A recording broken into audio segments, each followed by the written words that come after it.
Hi there. I'm Wynn Helms, host of Black Women North of 50. And today we're talking about joy. We're talking about what it's like to feel that connection and what to do when we lose that connection. My guest is Dr. Beverley Boothe. She is a licensed clinical therapist and has a wonderful podcast called Your Love Talk that explores improving communication, self-acceptance, and the power of connection. We'll be talking today about how to protect that connection and nurture it and expand it. And you need to reclaim it. If you've ever felt the dimming of that glow that is part of connection, stick around. Perhaps we can find something that will help. Stay with me.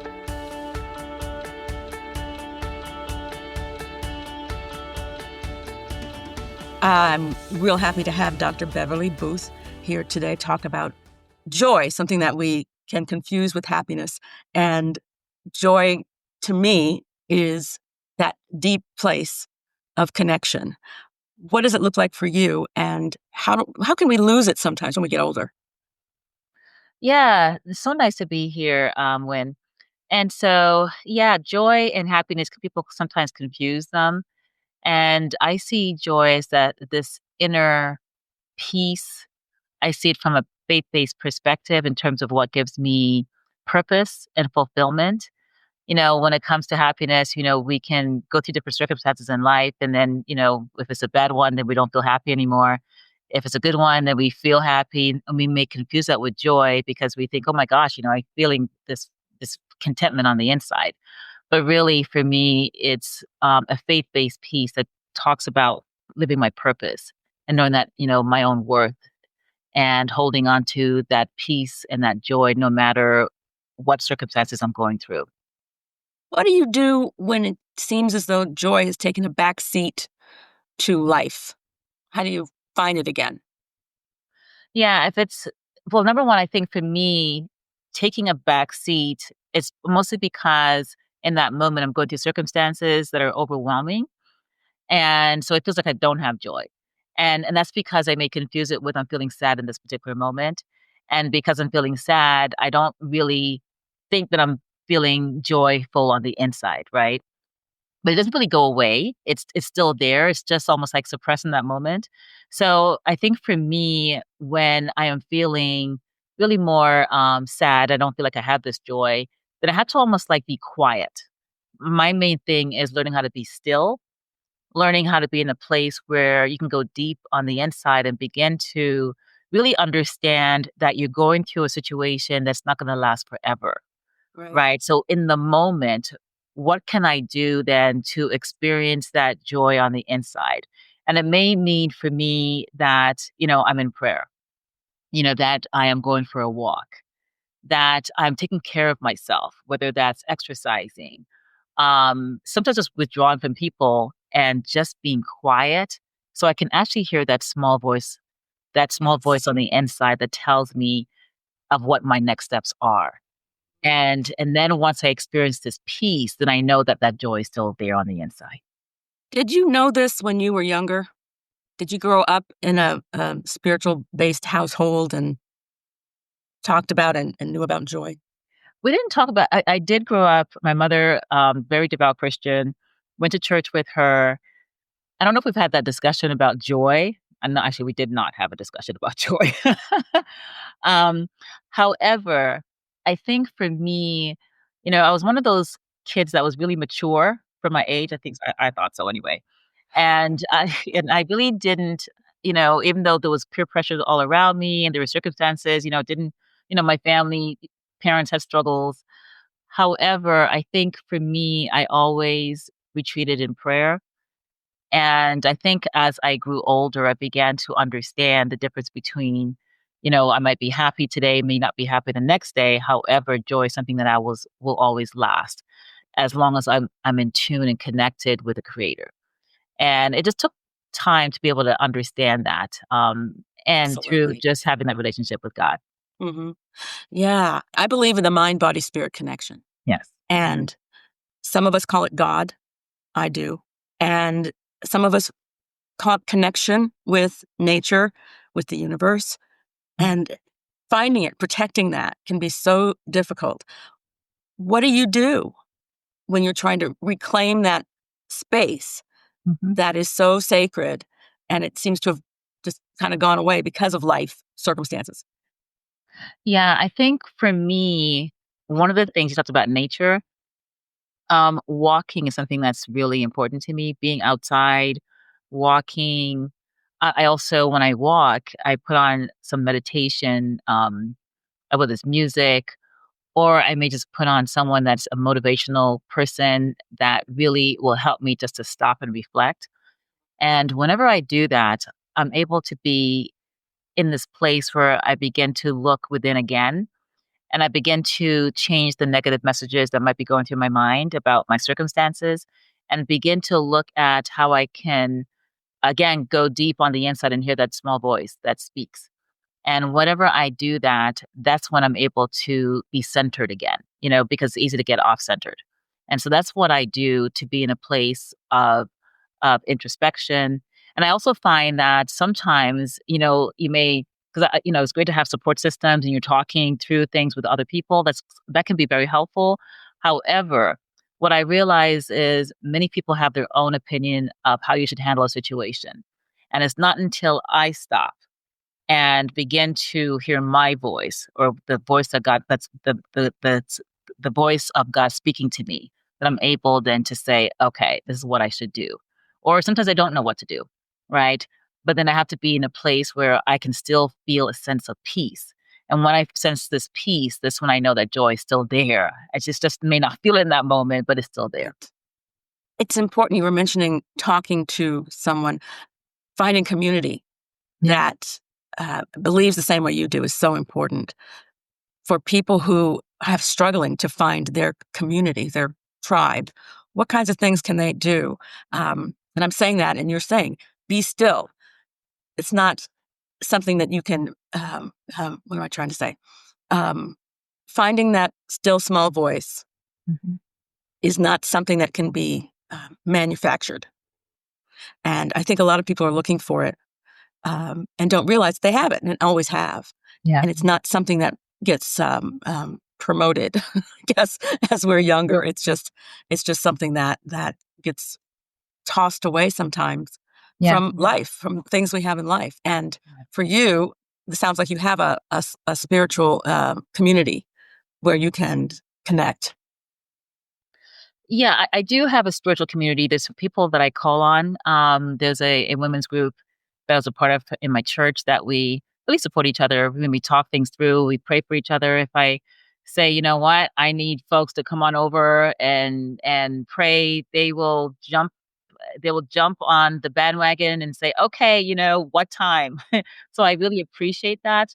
However, I do also know the importance of also retreating, finding your prayer closet, being able to be in a place of a space where you feel safe, comfortable, where you can actually be alone.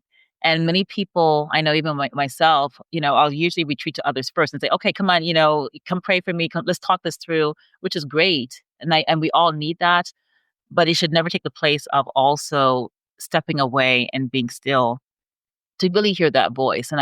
And the voice may not be this audible voice that comes to you. It's really about listening to something on the inside that says it's time to go, time to pause, and then trusting that.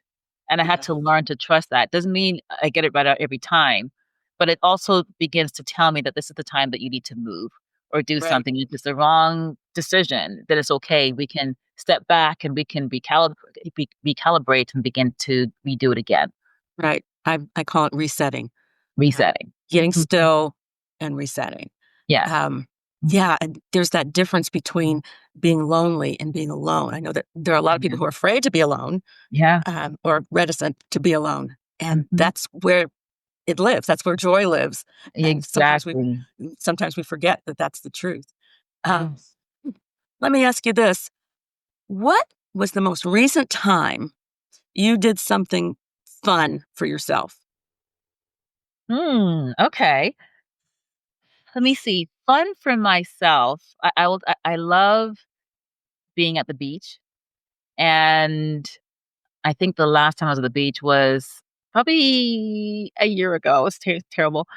But I remember it's probably not the most recent time, but I remember going on a retreat. And, it was a professional retreat. So it was in Mexico.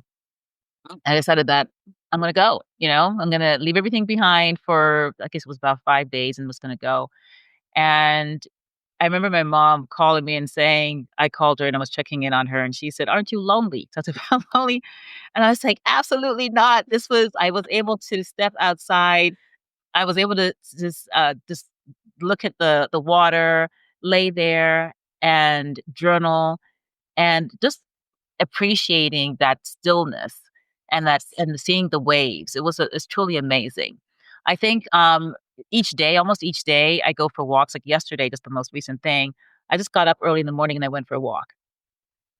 And hearing the birds sing, just listening. Because when you're still enough, even when you're walking early in the morning, you'll hear the birds, right? And then being able to look around and see the trees, and it was just such an amazing, it was beautiful weather. So it was just amazing just to be able to exercise, to walk, but then to be able to embrace everything in the process.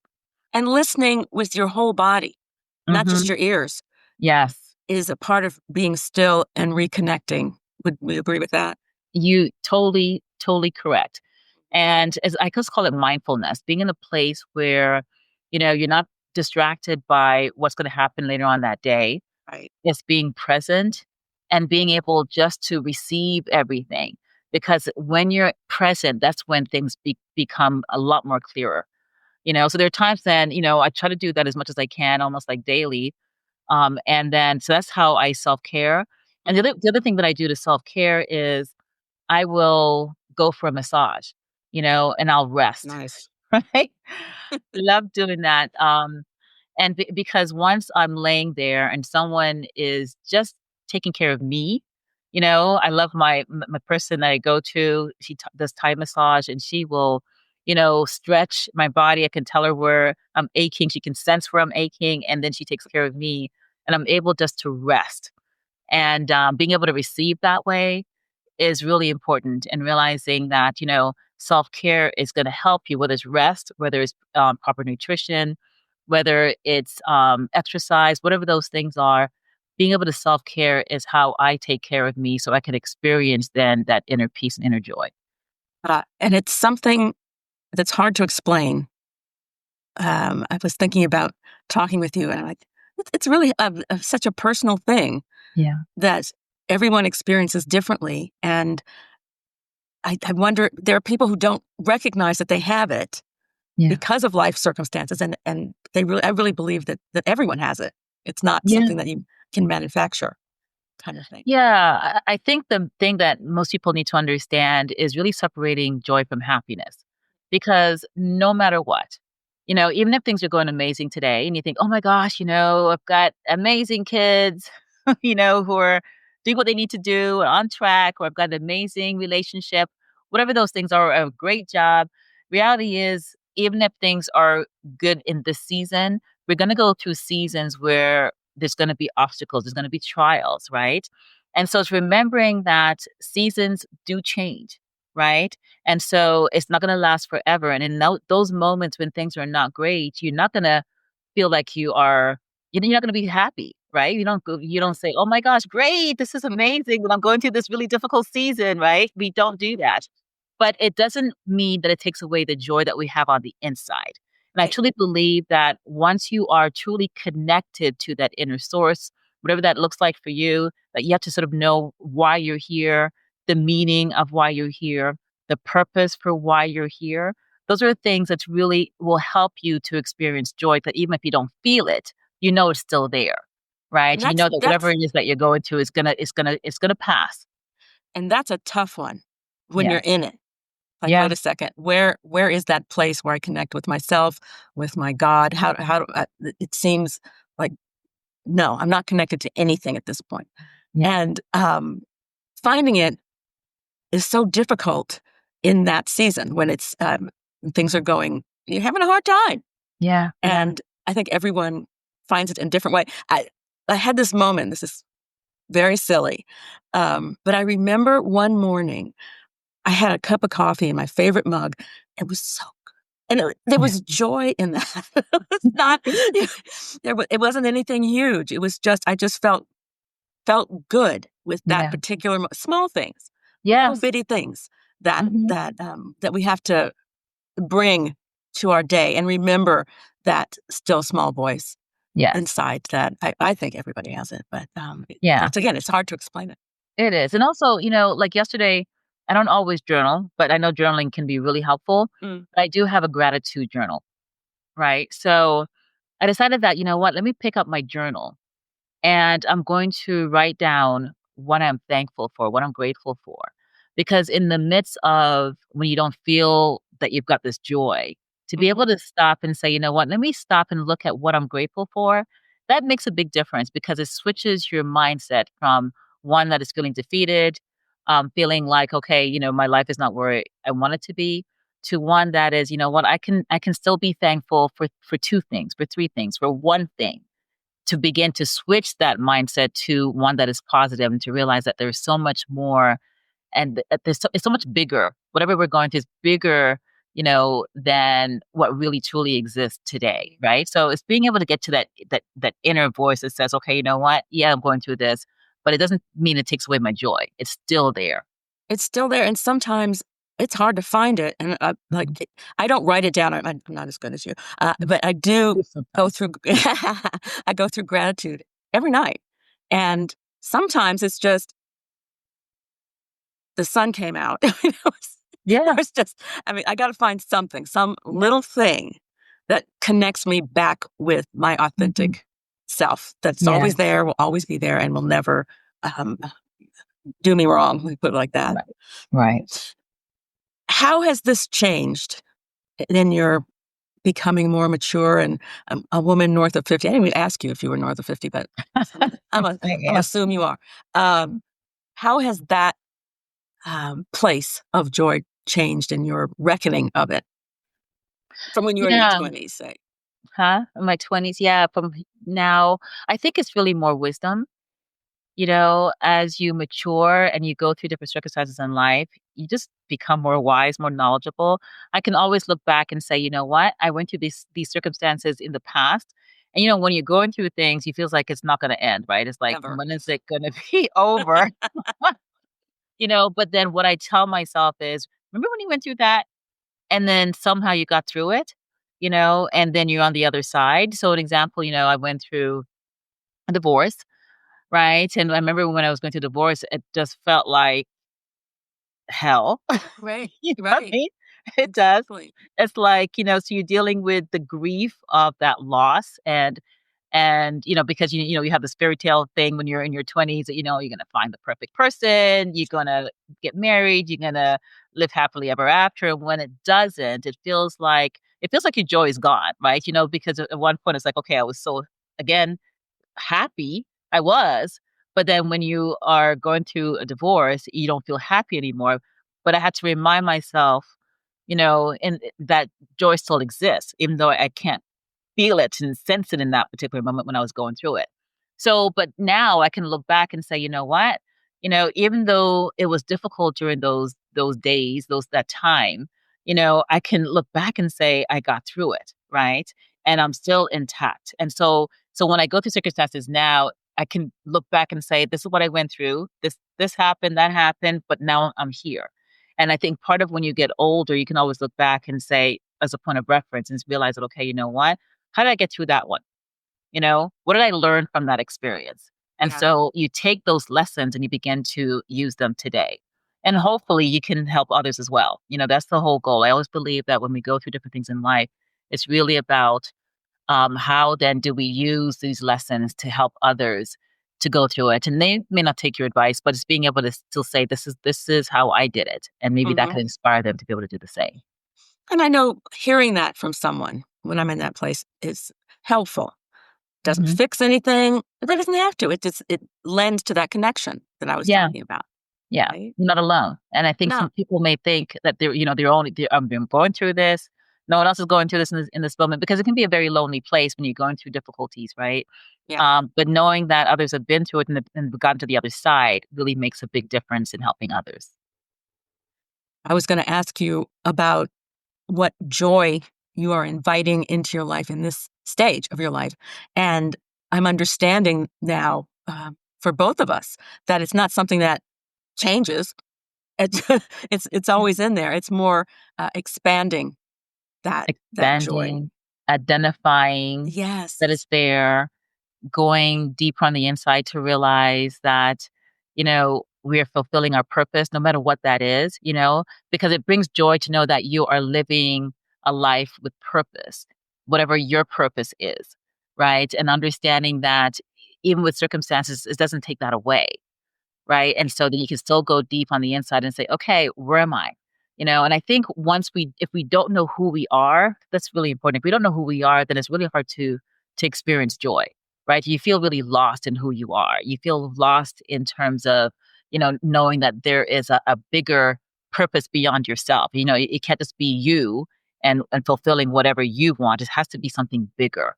It's about how you contribute to the world, to people mhm. around you. And sometimes it doesn't look like what we think it's going to look like, Mhm. It's which true. is um, like you were saying, that's kind of a grieving process to go through. And yet, on the other side of it, oh wow, I pivot and I'm here, and this is kind of good too. And Yeah, we right, pivot, uh-huh, right? And I think that's the thing, we may have an idea of what we're gonna do when situations happen to us, but until we're in it, we don't really know how we're gonna handle it until in that moment we're still, right? right, And you begin to get the answers and you learn to pivot when you need to pivot until things become clear. And it may not be, you may not know exactly that path in that moment, but if you continue to be present, then things come. there was something Mom said to me 100 years ago, and she said, "If you don't know what to do nothing, be Yeah, still." be still. And Yeah, I didn't know that I understood it then the way I understand it now, but it was yeah, wonderful, wise advice. yeah, Even when you that feeling of, "I've gotta do something, I've gotta do something, I've gotta change something," and yeah. in that moment is when, "No, sit down somewhere Sit and down. take a And breath." and that's hard. That is, I mean, I say it, but it is hard. It's a daily walk. And I say that because I'm just one of those individuals, I run a business. I like to be in control, and so when I have to be in a place, I call it surrender. When I'm still, it's learning to surrender. Surrender is not a weak thing. It's really about, okay, you don't have to know everything. You don't have to know what tomorrow holds because we don't know what tomorrow holds. We don't even know what Mhm. the next hour holds. We think we do. So being in that place, and I guess a spiritual thing for me, where I'm releasing and realizing, okay, God, you got to then take over here because I feel like I don't know what's happening. I don't know why this is happening, whatever those circumstances are. So I'm gonna have to just learn how to trust and just be still enough to know what my next steps will be.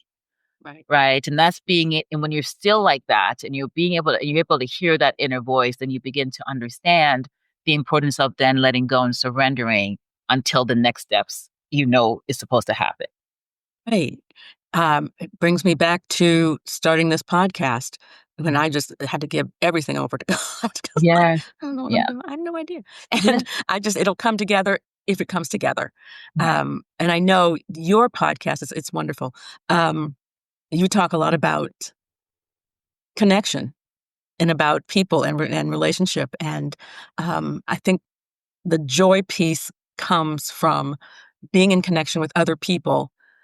What is it for you that brings you joy in your work and all of it? I know you do a bunch of different things. I mean, your Mhm. podcast, you're a psychotherapist and a mother. You're doing a bunch of things. Yeah. What brings me joy? I think as it relates to in general, what brings me joy is living my life with purpose. I mean, it's really it. And so as a mom, the mom to a teen and parenting a teen today can be really challenging. I'm telling you, it's probably beyond everything that I do. I think that's the most challenging work that I've ever had. And it's funny because, in every stage as a parent, you go through different obstacles. When, they talk about the terrible twos, the toddlers, and it's like, oh my gosh, when am I going to get through this phase? But somehow you do.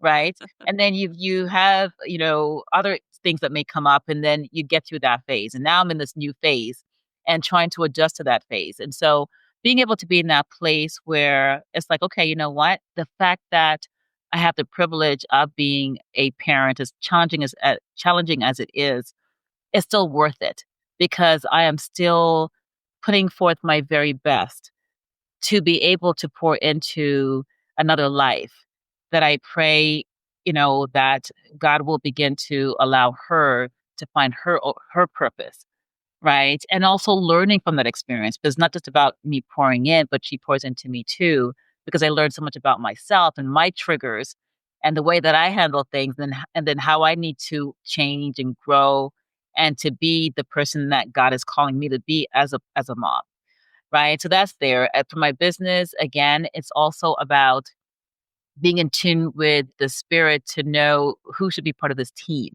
and so that they can actually do what they need to do to pour into the lives of other people that they serve as a therapist. And the podcast, I'm learning so much because I get to interview people who have gone through different circumstances in life. So it's called Your Love Talk. And your love talk is that reminder that, as we go through things in life and there could be difficulties, that you're not alone and that we can get to the other side, because this is what we go through. We go through things in life, but we don't have to be alone in it. We learn from others. And in the process of learning and growing through your circumstances, you still go deep within and you learn to speak words of life and love to yourself, and understanding that even in the midst of it, you're not alone. You can get through whatever circumstances that you get through, and learning how to affirm who you are in the process. And we're both psychotherapists, and I'm going to just speak for you for a moment. And we bring that to our work and help people to understand that you're not alone. Yeah. There's support for you. Yeah. And we help people to find it outside of the work we do with us, Yes. in their own lives. Yeah. And that's so key, right? Because, the work that we do, I call it, we're facilitators, right? We are there to help guide, right? But ultimately, the work always is done individually. You have to sort of look at your life and say, okay, what do I want for myself? And then how then do I get there? So we're help guiding them, but they have to ask themselves those questions and to be able to find those answers. So so I always tell folks, that, we're there to support, but ultimately you do the work.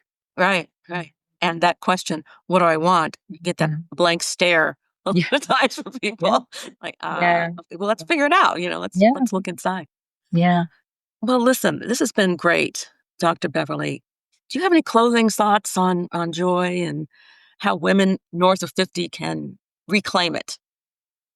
Yeah. I think my closing thought is remembering that whether you're 50 or 60 or 70 doesn't really matter. You've got purpose. You've got purpose, right? And things may shift. One stage you might be raising kids, or you might be single before when you're younger, and then you may be married or not married, or you have children. You go through different stages of life. But by the time you get to be 50, and it may feel like, oh my gosh, do I still have purpose? But you do. You may have accomplished a lot of things when you're younger, but now's the time where you begin to really look at yourself and say, okay, you know what do I want for me? And if you've given a lot of yourself to others and you haven't had time for you, it's important to be able to take that time to find out who you are in this stage of life and to be Yes. able to go after that. And take the time just to be able to, you know, um, figure out what it is that you want. Example, for me, I'm like, just because I'm over 50 doesn't mean I'm going to look a certain way or dress a certain way. I'm just going to figure out what it is that's going to bring me joy. So Right. I may go to, they're closing the store down, Forever 21, and I'll shop there and I'll get some amazing young looking clothes and say, hey, you know what I mean? I'm showing up this way, but find out how you want to show up, and then don't let anyone define who you should be just Right. because you're over 50, right? And just being able to be in that place where you are, loving who you are, that you're taking time for yourself, that you are clear in what the next chapter of your life is, and realizing this, you don't have to put any obstacles or let anybody else put any obstacles in your way. you go after that and you experience just showing up each day because that's where, and then going deep on the inside so that you can experience that joy and know that it's there and to show Yes. up that way every single day. Yes.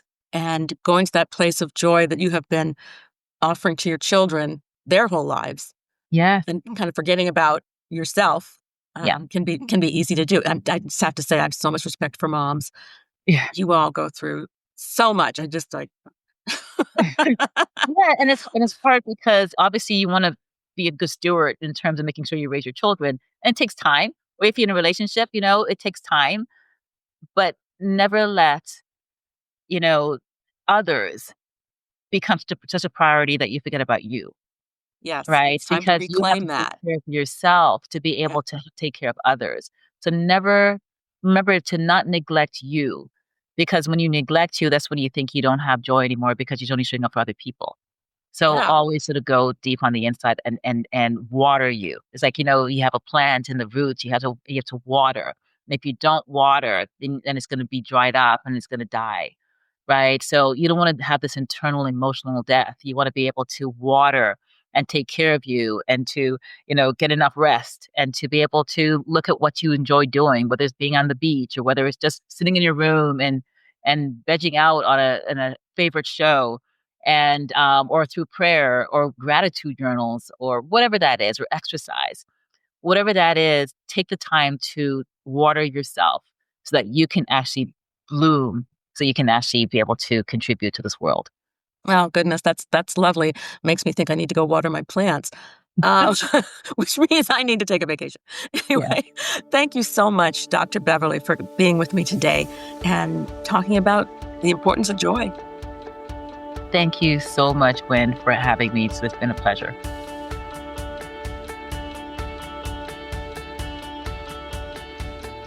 Well, I said it, and it bears repeating. Joy is a birthright. We create happiness, but we have joy, and we always have. I want to thank Dr. Beverley Boothe for joining me today in talking about how it's never too late to find and reclaim our joy. You can find her on YouTube at Your Love Talk. You can find her on Instagram at Dr. Beverley Boothe. If this episode was something touching, you enjoyed it, share it with a friend and help me build this community. And leave a comment if you'd like. Share with me what brings you joy from that honest, authentic place. And of course, free to subscribe. I'd like that very much. Also, you can connect with me on Instagram at Black Women North of 50. And as always, go carefully, reclaim your joy, and look for the funny every day as we continue the journey.